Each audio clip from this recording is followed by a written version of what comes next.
একটা ব্যক্তিগত অভিজ্ঞতার কথা বলি।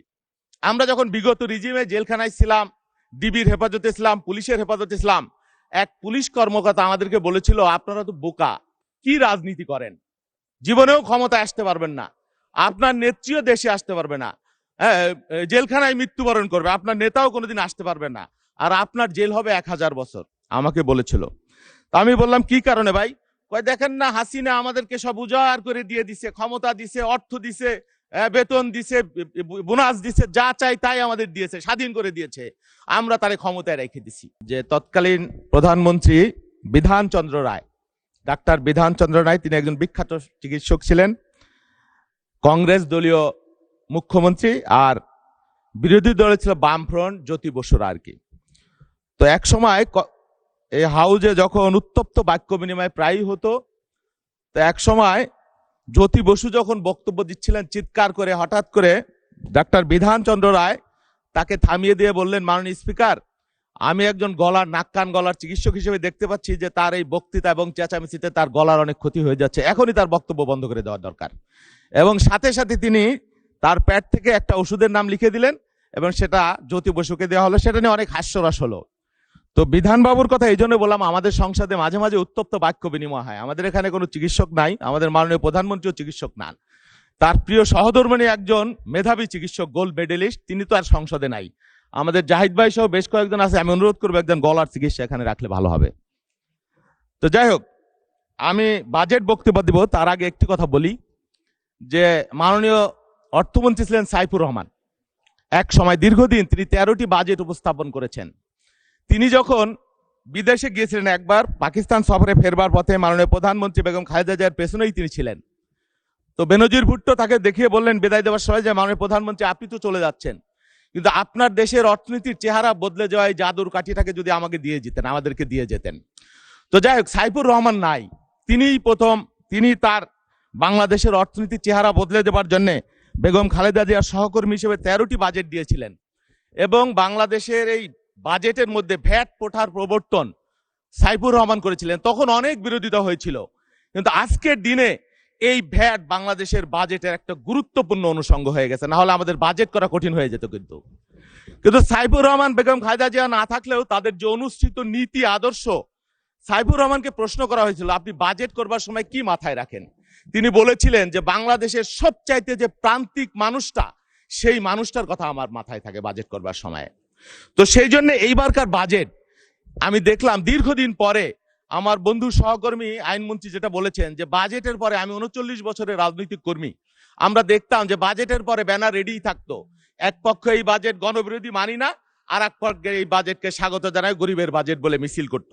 আমরা বিএনপি দীর্ঘদিন ধরে সেইভাবে আমরা করিনি। বিগত কয়েক বছর আমি যতটুকু দেখেছি যে বাজেটকে আমরা পর্যালোচনা করেছি, বাজেটের ভিতর সত্যিকার অর্থেই কি কি মানুষের জন্য আছে আর কি কি মানুষের জন্য নাই, সেই বিষয়গুলা আমরা পর্যবেক্ষণ করে আমরা পরবর্তীতে মতামত দিয়েছি। আইনমন্ত্রী যেটা বলেছেন যে এবার মিছিল হয়নি, মিছিল হয়েছে, ব্যানারও রেডি ছিল। আমরা এখানে বাজেট শেষ হওয়ার পরে আমি যতটুকু জানি যে আমাদের বিরোধী দলের মন্ত্রীরা সেই একই মিছিল করেছে। আমি মনে করি যে এই সংসদে অনেক তরুণ রাজনীতিবিদ, অনেক মেধাবী রাজনীতিবিদ যারা এসছেন, আধুনিক শিক্ষিত রাজনীতিবিদ এসছেন, আমরা সেই মানধাত্তার গতানুগতিক রাজনীতির বাইরে এসে সত্যিকার অর্থেই বাজেটের জন্য যেটা আমাদের বাস্তবতা, যেভাবে জনগণের জন্য করা আছে সেই বিষয়গুলো যদি বলেন এবং গণবিরোধী যদি কিছু থাকে সেটাও যদি বলেন, তাহলে আমরা উপকৃত হই। মাননীয় স্পিকার, আমার একটা ব্যক্তিগত অভিজ্ঞতার কথা বলি। আমরা যখন বিগত রিজিমে জেলখানায় ছিলাম, ডিবির হেফাজতে ছিলাম, পুলিশের হেফাজতে ছিলাম, এক পুলিশ কর্মকর্তা আমাদেরকে বলেছিল, আপনারা তো বোকা, কি রাজনীতি করেন, জীবনেও ক্ষমতায় আসতে পারবেন না, আপনার নেত্রীও দেশে আসতে পারবে না, জেলখানায় মৃত্যুবরণ করবে, আপনার নেতাও কোনোদিন আসতে পারবে না, আর আপনার জেল হবে 1000 বছর, আমাকে বলেছিল। তা আমি বললাম কি কারণে ভাই? কয় দেখেন না, হাসিনা আমাদেরকে সব উজাড় করে দিয়ে দিছে, ক্ষমতা দিছে, অর্থ দিছে, বেতন দিছে, বোনাস দিছে, যা চাই তাই আমাদের দিয়েছে, স্বাধীন করে দিয়েছে, আমরা তারে ক্ষমতায় রেখে দিছি, আপনারা আমাদেরকে কি দিয়েছেন? এটা ঠিক যে বিএনপি যখনই ক্ষমতায় এসেছে শুধুমাত্র কয়েক লক্ষ মানুষের সুবিধার কথা মাথায় নিয়ে বিএনপি কখনো বাজেট করে নাই। বিএনপি সব সময় বাংলাদেশের প্রান্তিক মানুষের কথা চিন্তা করে তারা বাজেটের চিন্তা করেছে এবং সব সময় দিয়েছে। এই বাজেট সবচাইতে বড় কথা হলে এই বাজেটে শিক্ষা এবং স্বাস্থ্য খাতকে সর্বোচ্চ অগ্রাধিকার দিয়েছে মাননীয় স্পিকার।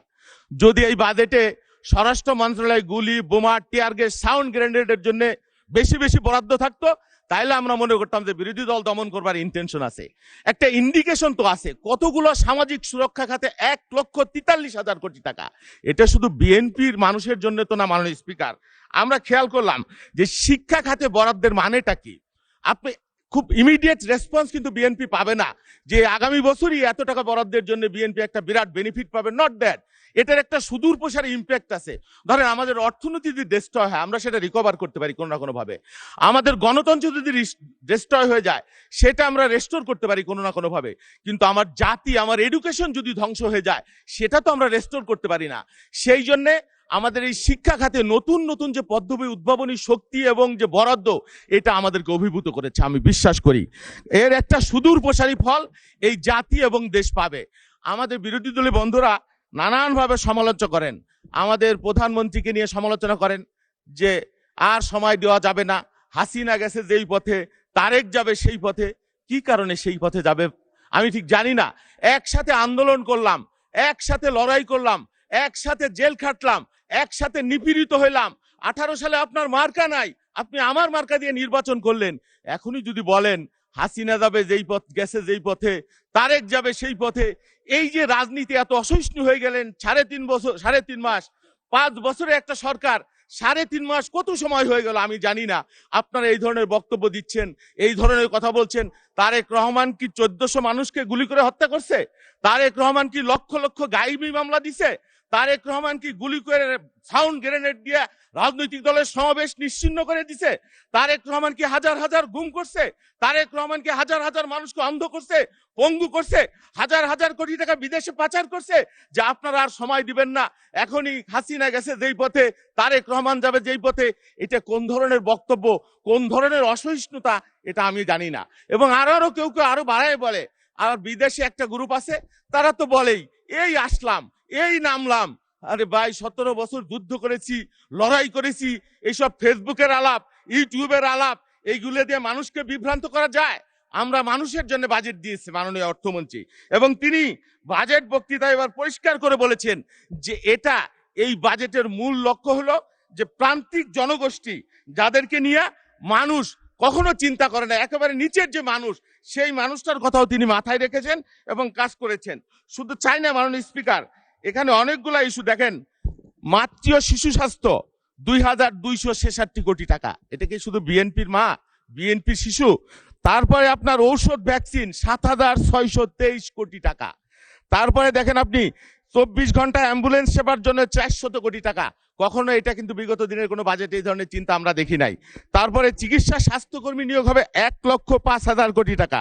ই হেলথ কার্ডের সিস্টেম, কেয়ার গেভার, নানান ধরনের নিত্য নতুন। তারপরে ফ্যামিলি কার্ড, কৃষি কার্ড। বাংলাদেশের মানুষ কখনো চিন্তা করে নাই 2,500 টাকা গ্রামের একেবারে প্রান্তিক লেভেলের যে মানুষ, তৃণমূলের যে মানুষ, তিনি যদি পান, সেটা তার কাছে 2.5 কোটি টাকার মতো হয়ে যায় মাননীয় স্পিকার। সেই জন্য আপনারা সমালোচনা করবেন, আমাদের কোনো অসুবিধা নাই।